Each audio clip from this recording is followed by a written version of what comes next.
Did XRP just experience the flip of the switch moment we've all been talking about? Today, we're going to break down how for the first time ever, over $1 billion has been minted in real world assets on the XRP ledger. And we're going to discuss where this new liquidity may be coming from, as well as the $1,000 XRP theory that Jake Claver has been presenting on his channel. This is a phenomenal interview between Ray Fuentes and Jake Claver, two friends of the Good Evening Crypto channel, discussing how XRP could not only reach 4 digits in price targets, but exactly how it takes place, guys. Hello and welcome back to another episode of Good Evening Crypto, your favorite crypto news related channel. If you're excited and you enjoy this content, show us some love, smash that like button, and subscribe to the new channel as we do an update every single day, 5:30 p.m. Eastern time. But with that being said, we're going to dive right into the XRP to $1,000 content. Jake Claver, how does it take place? For those in the audience who may not be familiar with the unwinding of the carry trade, can you discuss that? Absolutely. So the last couple decades, Japan has had negative interest rates at sometimes. They would actually pay you to borrow money from the bank, which is wild. I'm moving. Yeah. Warren Buffett was one of the people that did that. He actually went over there and borrowed about $5 billion at 0.25% from the Bank of Japan. And he invested that in a Japanese corporation that was paying an 8% dividend. And then that doubled in value over the time that he held that company and paid the dividend. So there's just been a lot of opportunities for cheap capital there from the Bank of Japan. But now that they're raising interest rates, everybody's got to refinance that debt. And they're having to do it at higher interest rates than where they borrowed it and the original spread was. So a lot of people just took it, borrowed it at less than 1% and stuck it in U.S. Treasuries. Well, that's great when there's a 4% spread there. But now when you got to liquidate that position, the broker takes a fee, and then you got to convert those dollars back to yen, and that broker takes a fee. And so there's less and less margins for those people now that the Bank of Japan has raised interest rates. Yeah. And so if we see them raise one more time, all of those people are going to start liquidating those positions in mass to repay those loans very quickly. And we saw that start to unwind last year in August. We had 13% down in the S&P in one day. It was like August 4th or 5th last year. And that was just $2 trillion. There's tens of trillions of dollars that have been borrowed from the Bank of Japan and put to work in markets. So you're going to see gold tumble. You're going to see equities tumble. You're going to see crypto tumble. You're going to see treasuries and bonds at scale get sold off in a way that's never happened in the past when the Bank of Japan raises interest rates. And I think the slow bleed in the market now is not about tariffs. I think it's people understanding that this is coming and slowly liquidating positions at the high while they can still get out without causing a liquidity crisis. Now, you said that there could be the digital asset ecosystem could tumble. Do you think, or the equities, do you think that's going to impact the fintech companies that are developing the picks and shovels of these new and emerging asset classes or technologies? What are your thoughts? Depends on how closely tied to Tether they are. Like this company, Ripple Labs. Well, so Ripple has their own stablecoin, right? They have ROUSD. They're completely independent. They're audited. They're doing things the right way. We got Jack McDonald at the helm of that. You're seeing him continually get that listed in multiple places. I think the Ripple is actually going to excel and benefit from the reverse carry trade being unwound. And obviously they have some specific investors in SBI and a few others that I think may help them along the way, and they'll actually probably come out smelling like a rose. Yeah, or a lotus flower of the sort. Well, Johnny Krypto, the reality is that this is a proclamation that's been made several times by Jake Claver, both on Good Morning Crypto, Good Evening Crypto, and dozens of other platforms all across the internet.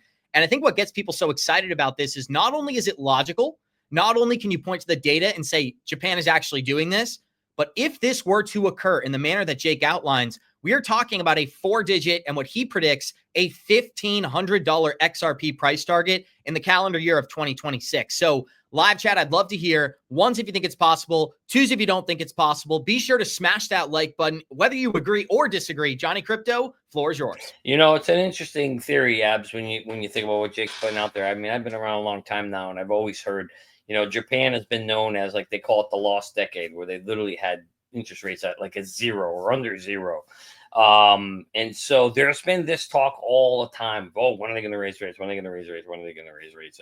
And they never do. So, part of me is kind of like, Jake's theory is not wrong.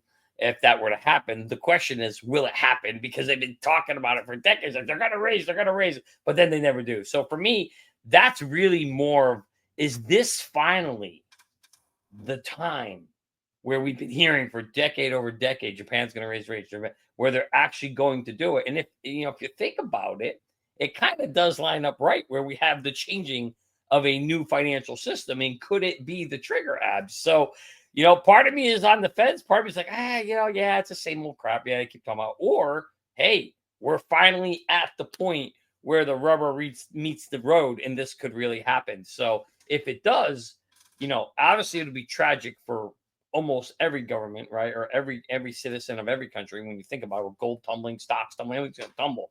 However, if you're invested in the right asset class, which, i.e. crypto, where we are here, that could be the way to potentially avoid a massive crash. So it's going to be a very, very interesting way. It could be a great potential hedge, as Jake has talked about, if this scenario theory that he puts together does actually occur. Well, President Trump has already acknowledged that the United States is in the process of modernizing their settlement systems. I wouldn't be surprised at all if other countries all around the world are doing the exact same thing. Now, we're American citizens. We are focused on the American markets. And Johnny, what have you acknowledged for me time and time again? We've only seen this one other time, and it was the internet bubble back in the 1990s. If we are going through a global financial shift, there are going to be unforeseen circumstances like Jake outlines that leads to certain projects outperforming the rest of the market in a way that even the wildest conspiracy theorists may underestimate. And I think what Jake Klaver is highlighting is that there's going to be this global economic issue where XRP can actually be a solution to that problem. Here's a statement from Donald Trump highlighting this exact issue. Many Americans are unaware that behind the scenes, the technical backbone of the financial system is decades out of date, many, many years out of date. You know that Paul and others are straightening it out, but payments and money transfers are costly and take days or even weeks to clear. Under this bill, the entire ancient system will be eligible for a 21st century upgrade using the state-of-the-art crypto technology. Who would have thought we would have been saying that 2 years after? Johnny Krypto, you heard him say it right there. Donald Trump stated that the traditional financial system is flawed and that cryptocurrency will be leveraged as the solution to fix it. That highlights the validity of Jake's statements even one step further. And he also gave a shout out to Paul Atkins, sitting SEC chairman. And when you think about just complete opposites, there's black, there's white, there's Gary Gensler, there's Paul Atkins, right? And what Paul has been doing since he took office back in April is being an advocate for the industry and been having boots on the ground actually pushing this initiative forward. So to tie it all together, what I think we're witnessing here, Johnny, is a global reset. And whether it happens in a couple of weeks, a couple of months, or a couple of years, the global financial infrastructure that we're witnessing today, it's changing. And it's changing before our very eyes. And before we get into our major topic for today, guys, I'd love to hear, do you believe XRP is going to be leveraged as a solution by the United States government? I believe it's a yes. I think they're going to be leveraging several blockchains, not just XRP, but there's another huge narrative going on in the background that we're going to be breaking down. So be sure to stick around until the end of the episode so we can show our listeners how $1 billion in tokenized real world assets already exists on the XRP ledger. But Johnny, I'm going to play these statements out of Paul Atkins this morning and kick it right to you. Here it is. So a couple of weeks ago, the administration issued the President's Working Group's report on digital assets in the United States, and there were clear directions to the SEC. We're part of the PWG, the President's Working Group, and clear recommendations for us to go forward and help make what the President has announced, his intention to make America the crypto capital of the world and have the world run on American technology. So we're mobilizing at the SEC all our different divisions and offices to focus on making that announcement become reality. So that's with our corporation finance division, investment management, and others. We're focusing on what we can do to make the regulations of the SEC encompass the crypto assets and also make it so that people can have some clarity going forward. We're working with Congress. Obviously, the Genius Act was enacted here a few weeks ago with a big announcement at the White House by the president himself, and as he signed it. So that I thought was a very good step forward. And now there are other bills in Congress that are being considered. And when they return from their recess, I look forward to much more forward progress. There you have it, Johnny Krypto. And what's the act that he's talking about? That is the Clarity Act, my friends, that will provide definitive guidelines to how Wall Street companies should be using these digital assets. What's a security? What is a commodity? Those are the answers that will be provided by the United States government starting right here in 2025. But here's a couple of key statements, Johnny. First of all, shout out to you. You've always focused on the Clarity Act. That's what Paul Atkins is doubling down on right here. But he also said we should have the world run on American technology, and we are mobilizing to make America the crypto capital of the world. He's working directly with the Presidential's Working Group on Digital Assets. They just launched Project Krypto, where they're hosting crypto roundtables all across the country, and he is advocating for both the Genius Act and other digital asset bills that are on the horizon. And I'll just say it, the Clarity Act is the $1 trillion moment that we've all been talking about. What are some of your thoughts? Well, I wish we had a banner. I wish I could push a button and the banner at the top would say, "Welcome to stage 4," and then they join you. Because, my friends, that's what you just heard Paul Atkins tell you, is we are here to play. We believe in this technology. We know it's going to drive, as you heard President Trump say, the back end of our ancient, I love how he uses the word ancient, our ancient technology, our ancient system, our monetary system is so ancient and old, it's not even funny, Abs, that it's running on technology that was built in the 1950s or 60s or 70s, the SWIFT system. So the reality is it's just so big and ancient and old that we're getting rid of it. And you are now hearing and seeing the making of the sausage, what it takes to transform a whole entire system. And again, it's going to take time, Abs. But the exciting part about all of this is this just brings me all the way back to the Clarity Act will be just like the Telecom Act back in 96, 97, I believe, will be the linchpin to unlock a lot of liquidity that's going to come into this market. And then you're going to get two big chances to make money. One in the speculation phase, which everybody thinks we've had it. No, you haven't seen speculation yet, my friends. You haven't seen institutional FOMO like you're going to see when the Clarity Act is passed and that money can come into the space. That'll be speculation phase number one. And that could be, I'm guessing, anywhere from, I'm just looking at history. I don't know how long it's going to be. We're in for about 2.5 years, 97, 98, 99. Do we get the same thing in crypto? Don't know. We'll see. Maybe it's a year and a half. I don't know, but it could be an exciting phase. And then, of course, then you go through the adoption phase, and then the real utility phase picks up, and that's when it gets really exciting. So you got to make sure you have an exit plan during these things. When you play this thing, you want to take out some money now, but you want to save some money for later on as the stuff goes from speculation to utility. I completely agree with you. And the perfect storm is arising, Johnny Krypto. Gonzo shared this timeline with us a couple of days ago. In 2013, 2017, and in 2021, the bull market went like this. Started in July and August, short-term correction in September. October, we get it into that euphoric moment, and the blow-off top happens around November to early December.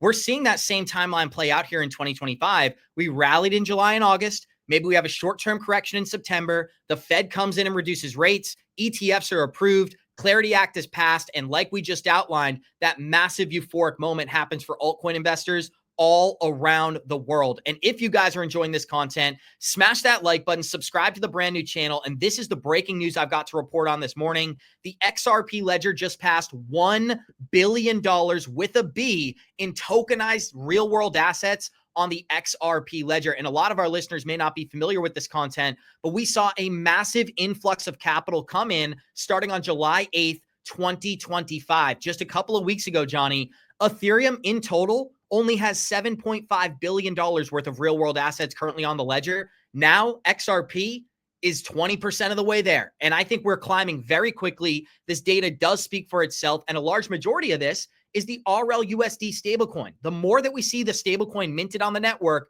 the higher use case and demand there is going to be for the underlying asset in XRP. Live chat, I'd love to hear, who do you think is tokenizing real world assets on the XRPL as we speak? I believe it's some of the companies that we're going to break down next. But Johnny, what's your immediate reaction? Ethereum only has 7.5 billion. XRP started a couple of months ago, already at $1 billion. I mean, that's what's really amazing about the whole thing. If you think about it, Ethereum has had I don't know, a 10-year head start. And yet they're 1/7 of the way there, right? So, or sorry. Yeah. So the reality is that's impressive. I'm not going to lie. I mean, to sit there and see that we're sitting at $1 billion already with it only being a few months old, but I'm not surprised, right? Because Ripple has all the connections. They've got they've got so many pieces moving, and globally too, on top of it all, because they've had a chance because of the lawsuit. They've been working outside in the rest of the world. Don't forget, Abs, Ripple's been planting seeds everywhere because they were kind of ousted out of the US for a while. And now those seeds are going to start to grow, right? And bear fruit. And then you've got the internal. We know now there's been a ton of activity. Companies interested in Ripple and their technology, as we heard from Brad Garland himself after the election, he won the election. So the reality is now you're starting to see Ripple move forward. And with all those connections, that's all starting to bear fruit. And to me, that's what I always thought the advantage would be. You would get quicker acceleration. And that's what you're seeing. I mean, just think about it. 7 years, 10 years, 12 years, you can argue, if it was around to get to 7 billion. And here we are already at what? 1 billion in a few months? Very, very impressive. Very, and very I think this journey is only beginning, guys. And this is one of the reasons I believe in the end, XRP ends up becoming the second largest digital asset in the entire crypto market, passing Ethereum, being right behind Bitcoin when all is said and done. The reason that Ethereum got here is threefold, Johnny. First of all, the free pass that you outline, the dominance when it comes to the minting of stablecoins, and the fact that the majority of smart contracts run all around the world, even today, run on the Ethereum network. Well, why does this change everything? Starting right now, the free pass is gone. Maybe not starting today, but starting about a year ago. Free pass is gone for Ethereum. Stablecoins are now on dozens of other blockchains, including Solana and XRP, and those are climbing more every day. And now, specifically for the XRP ledger, the EVM sidechain is live, allowing Ethereum developers to create decentralized applications and launch them on the XRP ledger. This journey is just beginning, guys. If you enjoyed this content, show us some love. Smash that like button. Be sure to subscribe to the brand new channel. And this is what I would say in regards to the price chart. We're going to take this step by step. We need to get to $4.50. That's the 1.618 Fibonacci. Then we can talk about the 3.618 at $8. And maybe at a minimum, if we get to that euphoric moment, Johnny Krypto, a $9 4.236 extension for the XRP price chart. That's why it's so important to create your exit plans today, guys. If you don't know where you're taking profit, you're going to get caught up in the emotions of the bull market. We appreciate you guys, and we'll see you all in the next one. Good night.